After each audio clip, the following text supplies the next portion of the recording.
Good morning everyone. हो चुका आगाज जानकारी बदलने की तैयारी, अब जीत उसी की होगी जिसकी जंग है जारी। चलिए शुरू करते हैं आज का क्लास श्योर सॉल्यूशन। तो आज हम लोग पढ़ेंगे कक्षा 10 का संस्कृत चैप्टर 2 पाटलिपुत्र वैभव। पटना जो है वह बिहार की राजधानी है, जिसका इतिहास 2500 वर्षों का पुराना है। यहाँ पे अनेकों विदेशी यात्री आए, जैसे कि वेनसांग है, एक्सिंग है, फायान है, मेगास्थनीज है, जो पटना के बारे में अपने अपने धर्म ग्रंथों में रचना किए हैं। एक कवि का नाम आता है दामोदर गुप्त, जिन्होंने कुटनीम काव्य की रचना किया है और उसमें बताया है कि पटना जो है पृथ्वी का तिलक सरस्वती अगर विद्वानों का निवास स्थान है, जो स्वर्ग से भी सुंदर है। उसके बाद पटना में भगवान बुद्ध भी आए, जिस समय बुद्ध काल में पटना का नाम पाटलिग्राम था।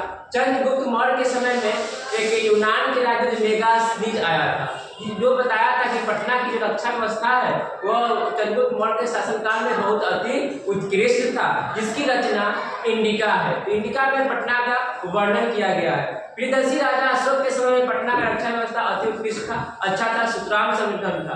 राजशेखर एक कवि है, उनकी जो रचना है वह काव्यवंशा। काव्यवंशा के माध्यम से राजशेखर कहते हैं कि यहाँ पे प्राचीन समय में सरस्वती परंपरा मनाई जाती थी और यहाँ पे अनेकों विद्वान है, जैसे कि वरुचि है, पतंजलि है, व्याधि है, ये सब आए थे और यहीं से इनकी प्रसिद्धि हुई थी।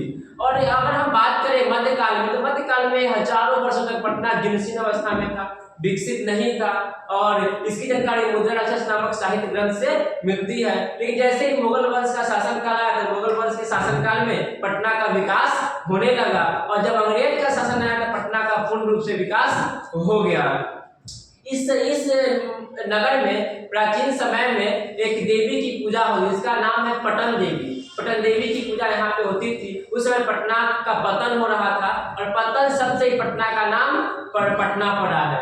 और उससे पहले पटना में प्राचीन समय में फूलों की खेती होती थी, जिसमें गुलाब के फूल की खेती होती थी। तो फूलों की खेती होने के कारण पटना का नाम पुष्पुर और कुसुमपुर रखा गया था। लेकिन यहाँ पे बाद में चलकर जब पता चला कि यहाँ पे गुलाब के फूल की खेती होती थी, इसलिए गुलाब के फूल को हम लोग पाटल पुष्पम कहते हैं। तो पाटल पुष्पम के आधार पर पटना का नाम पाटलिपुत्र कर दिया गया। तो आज हम लोग पाटलिपुत्र के नाम से पटना को जानते हैं। तो पटना के यहाँ पे अनेकों नाम हो गए, जैसे पाटलिपुत्र, पाटलिग्राम, कुसुमपुर, अजीमाबाद, पुष्पपुर, ये सब पटना का ही प्राचीन नाम है।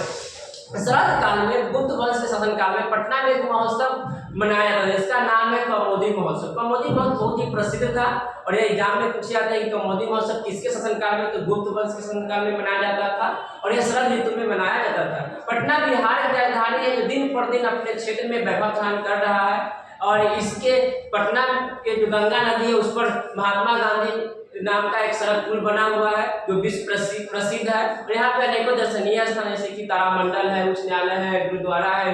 गुरुद्वारा में सिख संप्रदाय के 10वें गुरु गोविंद सिंह का जन्म हुआ था। तो यहाँ पे बहुत सारे घूमने के लिए स्थल भी है। तो कुछ मेन पॉइंट आप देख सकते हैं, यहाँ पे कुछ मेन पॉइंट लिखा हुआ है। पटना का इतिहास 2500 वर्षों का है। यहाँ अनेकों विदेशी यात्री आए थे, जैसे मेगास्थनीज, फायान, वेनसांग, एक्सिंग। कुटनीम काव्य के लेखक दामोदर गुप्त है। काव्यवंशा के लेखक राजशेखर है। यूनान का राजदूत मेगास्थनीज था। बुद्ध काल में पटना को पाटलिग्राम के नाम से हम लोग जानते थे। शरद ऋतु में यहाँ कौमुदी महोत्सव मनाया जाता था।